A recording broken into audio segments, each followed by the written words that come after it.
नमस्कार दोस्तों, कहानी क्राइम चैनल पर आपका स्वागत है। दोस्तों, आज की हमारी जो क्राइम की कहानी है वो है अंबेडकर नगर, उत्तर प्रदेश से। तो चलिए दोस्तों, शुरू करते हैं क्राइम की इस सच्ची कहानी को। 11 जून 2023 को थाना बेवाना के अंतर्गत आने वाले गांव भीतरीडीही से करीब 500 मीटर दूर रत्नेश पाठक का कक्षा 8 तक का एके पब्लिक स्कूल है, जो 2 साल से बंद है, जिससे ये स्कूल खंडर में तब्दील होता जा रहा है। स्कूल से करीब 100 मीटर दूर रविवार की सुबह रेस लगाने आए कुछ लड़कों ने धुआं उठते देखा। उस बंद पड़े स्कूल से धुआं उठते देख लड़कों को हैरानी हुई, क्योंकि ठंड का महीना तो था नहीं कि कोई आग जलाकर हाथ सेक रहा हो। ये धुआं क्यों उठ रहा है, ये देखने के लिए वे लड़के वहां जा पहुंचे। जब वे लड़के वहां पहुंचे तो वहां की स्थिति देखकर वे सन्न रह गए, क्योंकि वो आग ऐसे ही नहीं जल रही थी। उस आग में एक मानव शरीर भी जल रहा था, जो अब तक इतना जल चुका था कि उसे पहचाना नहीं जा सकता था। लड़कों ने इस बात की सूचना गांव वालों को दी तो शव देखने के लिए लगभग पूरा गांव ही आ गया। शव और घटनास्थल की स्थिति देखकर ही लग रहा था कि मामला हत्या का है। इसलिए गांव के चौकीदार अमित पांडे ने तुरंत थाना बेवाना पुलिस को इस घटना की सूचना दे दी। सूचना मिलते ही थाना बेवाना एसएचओ अभय मौर्य फॉरेंसिक टीम के प्रभारी गौरव सिंह के साथ घटनास्थल पर पहुंच गए।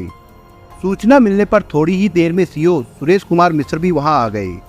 सभी ने शव और घटनास्थल का निरीक्षण करना शुरू कर दिया। ये शव कमरा नंबर 7 में जलता मिला था।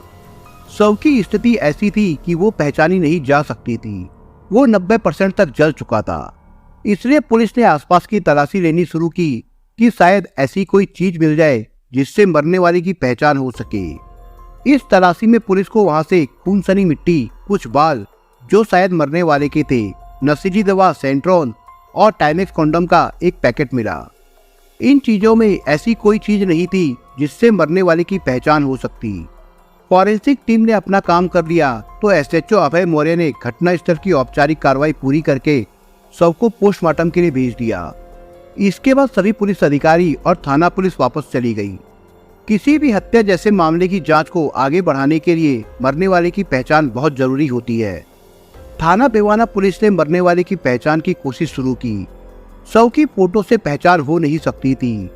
जिले के ही नहीं, आसपास के जिले के सभी थानों से भी पता किया गया कि किसी थाने में किसी की गुमशुदगी तो दर्ज नहीं हुई है।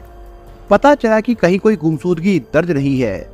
थाना पुलिस की समझ में नहीं आ रहा था कि इस मामले की जांच को कैसे आगे बढ़ाया जाए, क्योंकि उसके पास एक कॉन्डोम के पैकेट के अलावा और कुछ नहीं था। एसपी अजीत कुमार सिन्हा को लगा कि शायद थाना पुलिस इस मामले में कुछ नहीं कर पाएगी, तो उन्होंने इस मामले की जांच जिले की स्वाट टीम को सौंप दी। हत्या के इस मामले की जिम्मेदारी मिलते ही स्वाट टीम के इंचार्ज वीरेंद्र बहादुर सिंह अपनी टीम के साथ जांच में लग गए। वीरेंद्र बहादुर सिंह को टाइमेक्स कंपनी के कॉन्डोम का वो पैकेट सौंप दिया गया। उनके दिमाग में आया कि वो आसपास के मेडिकल स्टोर में पता कराए कि ये किसके यहाँ से खरीदा गया है, शायद इससे कोई सुराग मिल ही जाए। लेकिन उन्हें पता चला कि इस ब्रांड का कॉन्डोम यहाँ नहीं मिलता है। तब उन्होंने टाइमेक्स कंपनी से पता किया कि उनकी कंपनी का कॉन्डोम कहाँ बिकता है। कंपनी से पता चला कि उनकी कंपनी के ये कॉन्डोम दिल्ली के आसपास और पश्चिमी उत्तर प्रदेश में अधिक बिकता है। इसके बाद वीरेंद्र बहादुर सिंह को लगने लगा कि मरने वाले का संबंध पश्चिमी उत्तर प्रदेश या दिल्ली के आसपास से तो नहीं है। आजकल जांच में मोबाइल नंबर भी पुलिस की बहुत मदद कर रहा है, लेकिन मोबाइल नंबर तो तब मिलता जब कोई सुराग मिलता। इसी क्रम में स्वाट प्रभारी वीरेंद्र बहादुर सिंह ने 10 जून और 11 जून को भीतरीडीही गांव में जितने भी मोबाइल नंबर एक्टिव थे, सभी की डिटेल्स यानी डंप डाटा निकलवाया। इसमें इतने नंबर थे कि सभी की जाँच तो नहीं की जा सकती थी। इसके अलावा ऐसे भी नंबर थे जो आ रहे थे और जा रहे थे। क्योंकि उन्हें पता चला था कि टाइमेक्स कंपनी का कॉन्डोम पश्चिमी उत्तर प्रदेश में ज़्यादा बिकता है, इसलिए उनके दिमाग में आया कि सबसे पहले ये पता किया जाए कि इन नंबरों में कोई पश्चिमी उत्तर प्रदेश का नंबर तो नहीं है। इसलिए उन्होंने इन नंबरों में से उन नंबरों के बारे में पता लगाने का निश्चय किया जो पश्चिमी उत्तर प्रदेश के थे, क्योंकि कॉन्डोम कंपनी ने बताया था कि उसका टाइमेक्स कॉन्डोम पश्चिमी उत्तर प्रदेश में अधिक बिकता है। प्राप्त नंबरों में से 12 नंबर ऐसे मिले जो पश्चिमी उत्तर प्रदेश के थे। इनमें 4 नंबर ऐसे थे जो जिला सहारनपुर के थे। जिस तरह हत्या करके शव को जलाया गया था, उससे पुलिस को लगा था कि हत्यारे एक से अधिक थे। इसलिए जब सहारनपुर के 4 नंबर एक साथ मिले तो पुलिस को लगा कि कहीं हत्या का संबंध इन्हीं लोगों से ना हो, इसलिए अब पुलिस का पूरा ध्यान इन्हीं नंबरों पर जम गया। स्वाट टीम ने 1 नंबर पर फोन किया तो उसे किसी महिला ने उठाया। पूछने पर उसने बताया कि सहारनपुर से 4 लोग अंबेडकर नगर सर्कस देखने गए थे। अब पुलिस ने उन 4 फोन नंबरों को रडार पर ले लिया जो हत्या के समय उसी गांव में थे। इन 4 नंबरों में से 1 नंबर तो बंद हो चुका था, अब बचे 3 नंबर। पुलिस को अब इन्हीं 3 नंबरों के बारे में पता करना था। पुलिस ने नंबर देने वाली यानी ये जिन कंपनियों के सिम थे उन कंपनियों से सभी के पते निकलवाए तो ये सभी सहारनपुर के रहने वाले थे। पता मिल जाने के बाद वीरेंद्र बहादुर सिंह इन नंबर वालों को गिरफ्तार करने के लिए अपनी टीम के साथ सहारनपुर के लिए रवाना हो गए।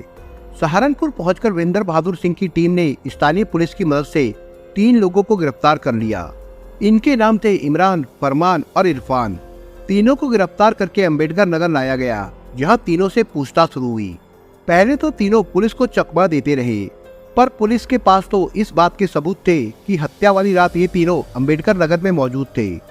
इसलिए पुलिस ने जब सख्ती से पूछा कि वे लोग सहारनपुर से इतनी दूर यहाँ क्या करने आए थे और आए 4 लोग थे जबकि चौथे का फोन नंबर बंद है, तीनों के पास पुलिस के इस सवाल का कोई जवाब नहीं था। तब मजबूर होकर इन्हें सच्चाई उगलनी पड़ी। तीनों ने हत्या का अपना अपराध स्वीकार कर लिया। उन्होंने बताया कि मारा गया व्यक्ति इनका साथी अजब सिंह था। तीनों ने मिलकर उसकी हत्या की थी और स्कूल के फर्नीचर से जलाने की कोशिश की थी। इसके बाद तीनों ने हत्या की जो कहानी सुनाई वो कुछ इस प्रकार से थी। जिसकी हत्या हुई थी उसका नाम था अजब सिंह रंगीला। वो सर्कस का कलाकार था, यानी सर्कस में करतब दिखाने का काम करता था। उसी के सर्कस में इमरान, फरमान और इरफान भी काम करते थे। एक साथ काम करने की वजह से इन सभी का एक दूसरे के घर भी आना जाना था। अजब सिंह इमरान के घर कुछ ज्यादा ही आता जाता था। इसी आने जाने में अजब सिंह को इमरान की बहन से प्यार हो गया। इमरान की बहन को भी अजब सिंह अच्छा लगता था, इसलिए वो भी अक्सर अजब सिंह से मिलने उसका सर्कस देखने के बहाने जाती रहती थी। जब आज दोनों ओर लगी हो तो मिलन होने में कहाँ देर लगती है। अजब सिंह और इमरान की बहन एकांत में मिलने लगी। जब इसकी जानकारी इमरान को हुई तो भला ये बात वो कैसे सहन कर सकता था। उसने बहन को भी रोका और अजब सिंह को भी, लेकिन ना अजब सिंह माना और ना ही उसकी बहन। तब इमरान ने बहन के बाहर निकलने पर प्रतिबंध लगा दिया। अब प्रेमी से मिलना तो मुश्किल हो गया, पर फोन पर दोनों की बातें लगातार होती रही। इमरान को पता था कि अजब सिंह का प्रेम प्रसंग सर्कस में ही काम करने वाली एक लड़की से भी है, जो पहले उसके साथ सर्कस में काम करती थी। वो लड़की कोई और नहीं, सर्कस में ही काम करने वाले और हत्या में शामिल इरफान की बहन थी। इसलिए वो अजब सिंह से और नाराज था, क्योंकि एक ओर तो वो अंबेडकर नगर में इरफान की बहन से संबंध बनाया था, दूसरी ओर उसकी बहन को भी बरगला रहा था। इमरान को जब पता चला कि उसकी बहन अजब सिंह से भले ही नहीं मिल पा रही है, पर फोन पर उससे बातें करती रहती है, तो उससे बहुत गुस्सा आया। उसने बहन को भी रोका और अजब सिंह को भी, पर दोनों नहीं माने। बहन से कुछ कहता तो वो कह देती कि अजब सिंह उसे फोन करता है, वो क्या करे। दूसरी ओर अजब से कुछ कहता तो वो कह देता कि वो अपनी बहन को क्यों नहीं रोकता। इन बातों से इमरान अजब सिंह पर बुरी तरह से नाराज हो गया। वो मन ही मन सोच रहा था कि अजब सिंह का कुछ करना होगा। उसी बीच अजब सिंह ने एक और गलती कर दी, जिससे इमरान ही नहीं उसके अन्य साथी फरमान और इरफान भी नाराज हो गए। इमरान तो ऐसे मौके की तलाश में था ही। उसने अपने भाई फरमान को तो अजब सिंह को सबक सिखाने के लिए तैयार किया ही, साथ ही इरफान को भी तैयार कर लिया। सभी ने मिलकर योजना बनाई कि अजब सिंह को सर्कस लगाने के बहाने आरती के यहाँ अंबेडकर नगर लेकर चला जाए और वहीं इसे सबक सिखाया जाए। आरती की इन लोगों से पहचान थी। उसने अपने भाई फरमान को तो बता दिया था कि अजब सिंह की हत्या करनी है, पर इरफान को ये बात पता नहीं थी। वो तो सिर्फ यही जानता था कि अजब सिंह के साथ मारपीट करनी है, जिससे आगे से वो इस तरह की कोई हरकत ना करे कि उन लोगों का नुकसान हो। 10 जून 2023 की सुबह ये सभी लोग सर्कस लगाने के लिए अंबेडकर नगर के थाना बेवाना के गांव भीतरीडीही आ गए और आरती के यहाँ रुके, क्योंकि आरती इनकी परिचित थी और इन लोगों के साथ काम कर चुकी थी। पूरा दिन इन लोगों ने आराम किया। शाम को खाने में इन लोगों ने मछली बनवाई। खाना खाने के पहले इन लोगों ने शराब पीने का प्रोग्राम बनाया। इमरान अजब सिंह की बाइक लेकर गया और 4 बोतल शराब ले आया। इसके बाद सभी ने सलाह की कि आरती के घर में बैठकर शराब पीना ठीक नहीं होगा, उसके घर वाले बुरा मान सकते हैं, इसलिए चलो गांव के बाहर कहीं बैठकर शराब पी जाए। ये सलाह करके सभी गांव के बाहर आए तो अजब सिंह ने कहा, गांव के बाहर एक पब्लिक स्कूल है जो सालों से बंद पड़ा है, चलो उसी स्कूल में बैठकर पीते हैं। वहाँ कोई आएगा भी नहीं और वहाँ बैठने के लिए पुरानी कुर्सी मेज भी है। इमरान ऐसी ही जगह चाहता था, उसने कहा चलो वहीं बैठकर पीते हैं। अजब सिंह अक्सर इरफान की बहन से मिलने आता रहता था, इसलिए उसे उस स्कूल के बारे में पता था। अजब सिंह सभी को स्कूल तक ले आया। सभी स्कूल के अंदर बरामदे में बैठकर शराब पीने लगे। योजना के अनुसार सभी ने अजब सिंह को ज्यादा शराब पिलाई और खुद कम पी। जब अजब सिंह शराब के नशे में खूब धुत हो गया, यानी विरोध करने लायक नहीं रहा, तो इमरान ने भाई फरमान से कहा, पकड़कर गला दबा दे इसका, हमेशा हमेशा के लिए छुटकारा मिल जाए इससे, वरना ये हमारी इज्जत को दाग लगाकर ही छोड़ेगा। क्या तुम लोग इसे मारना चाहते हो क्या? इरफान ने पूछा। और किस लिए? इसे यहाँ क्यों लाए हैं? अगर ये जिंदा रहा तो हमें सुकून से जीने नहीं देगा। तुम्हें तो पता ही है कि ये मेरी बहन के ही नहीं, तुम्हारी बहन के भी पीछे पड़ा है। कब से समझा रहा हूँ कि मेरी बहन का पीछा छोड़ दे, पर मेरी बात इसके भेजे में उतर ही नहीं रही है। अब मैं खुद इससे बहन का पीछा छुड़वाऊंगा। अब जिंदा ही नहीं रहेगा तो पीछा कैसे करेगा? इमरान ने कहा, ये ठीक नहीं है। इसकी हत्या कर दी और हम सभी पकड़े गए तो पूरी जिंदगी जेल में बीतेगी। इरफान ने समझाया, जेल तो हम तब जाएंगे जब पकड़े जाएंगे, पकड़े ना जाए इसलिए तो इसे यहाँ ले आए हैं। इमरान ने कहा। इरफान उसे रोकता इसके पहले ही इमरान ने एक ईंट उठाकर अजब सिंह के सिर पर दे मारी। इरफान उसका हाथ पकड़ता तब तक उसने दूसरा वार कर दिया। इस दूसरे वार में अजब सिंह चल बसा।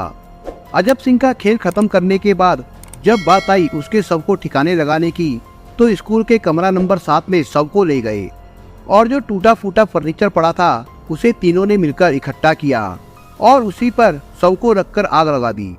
घटना स्थल पर कॉन्डोम का जो पैकेट मिला था उसे वे लोग पुलिस को भ्रम में डालने के लिए साथ लाए थे। उनका सोचना था कि कॉन्डोम का पैकेट देखकर पुलिस यही समझेगी कि कोई यहाँ अवैध संबंध बनाने आया था और मारा गया। इन लोगों का दुर्भाग्य देखिए कि जिस कॉन्डोम के पैकेट को ये लोग पुलिस को भ्रम में डालने के लिए लाए थे, उसी ने पुलिस को इन लोगों तक पहुंचा दिया। अजब सिंह की हत्या करने के बाद तीनों आरती के घर गए और वहां खाना खाकर अजब सिंह की बाइक लेकर मऊ चले गए। बाइक वहां इन्होंने एक कबाड़ी के यहाँ 3000 रुपए में गिरवी रख दी और लखनऊ होते हुए सहारनपुर चले गए। पूरी कहानी सुनने के बाद एसपी अजीत कुमार सिन्हा की मौजूदगी में तीनों हत्यारों इमरान, फरमान और इरफान को पुलिस ने पत्रकारों के सामने पेश किया, तो सभी ने पत्रकारों के सामने भी अपना अपराध स्वीकार कर लिया। इसके बाद तीनों अभियुक्तों को पुलिस ने उसी दिन अदालत में पेश किया, जहां से 2 दिन के लिए रिमांड पर इन्हें ले लिया गया। रिमांड के दौरान अजब सिंह की वो बाइक मऊ से बरामद कर ली गई जो इन्होंने कबाड़ी के यहाँ 3000 रुपए में गिरवी रख दी थी। रिमांड अवधि खत्म होने पर इन्हें दोबारा अदालत में पेश किया गया, जहां से तीनों को जेल भेज दिया गया था। दोस्तों, इस कहानी के बारे में आपके विचार क्या है, हमें कमेंट बॉक्स में जरूर बताएं। और दोस्तों, अगर आपको हमारा काम पसंद आया हो तो वीडियो को लाइक शेयर जरूर करिए। और अगर आपने अभी तक चैनल को सब्सक्राइब नहीं किया हो तो जाने से पहले चैनल को सब्सक्राइब जरूर करिए दोस्तों। धन्यवाद।